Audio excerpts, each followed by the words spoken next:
Rewmi 24 TV. asalaamaaleykum patriote yi maa ngi leen di nuyu bu baax di leen siyaare di leen jox seen wàccuwaay di wax sama gars yi patriote yëpp di leen wax ne détails yii ñuy dugg nii dañ ci génn combat bi lii la ku ci nekk dem ci ki nga xam ak moyen bi nu mu mën a toll ba waxtaan ak moom ñu fexee waajal campagne ñu wàcc ci terrain bi te bàyyi yenn détails yi loolu nii dañuy xëcc ay militants wutuñu ay noom lii la ñu xëy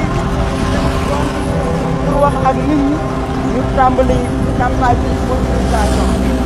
maa ngi nii ànd ak sëñ Assane ngi nii sëñ Lambaye sëñ Mor ak Baye Mbaye mu Cheikh Bara Ndiaye ñun lii la ñu fi boobu ba léegi focus kon sëñ Lambaye yaakaar naa war ngaa mën a wax ak xale yi ci internet bi nag yëpp nga xam tey fan la enjeu combat bi toll. non xam nga li olof di wax bàgg war na mbaam lu waaye doon jaay léegi mu lab. ku gis ni ma négocié woon nii rek xam ne am na luy xeeñ. mu wax 7 ans parce que 7 ans yi ñu romb yëpp jàppal bàyyil réew mi économie bi doxul réew mi ko xam na hôpital yi yàqu na réew mi dara doxul dañu namm fal président Diomaye dundaat beneen air bu bees ñuy tukki ñeneen ñi nekk ci jàmm la vie continue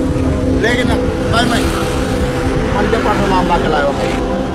dégg naa 15000 électeurs yu fa nekk yi nelaw loolu kenn mës a gis bu doy waar noonu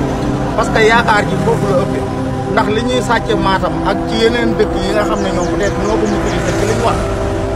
Touba lañ ko war a renforcer kon 15000 électeurs yooyu à partir de demain bu fa dara des nan ñu dimbali ci loolu li lay war a sori te comme li laa mi ñu daaru wax rek moo fi nekk fi ne nii wax amatul nañu wàcc wax ak nit ñi ba pare ku xadd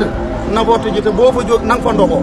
bala nga faa jógee nañu dégg wiiw Bassirou Diomaye wasalaamaaleykum wa rahmatullah jërëjëf. jërëjëf kontaan nañ trop vraiment kontaan nañ trop na gaa yi jóg ñu xeex ak waa ji jëlee ko fi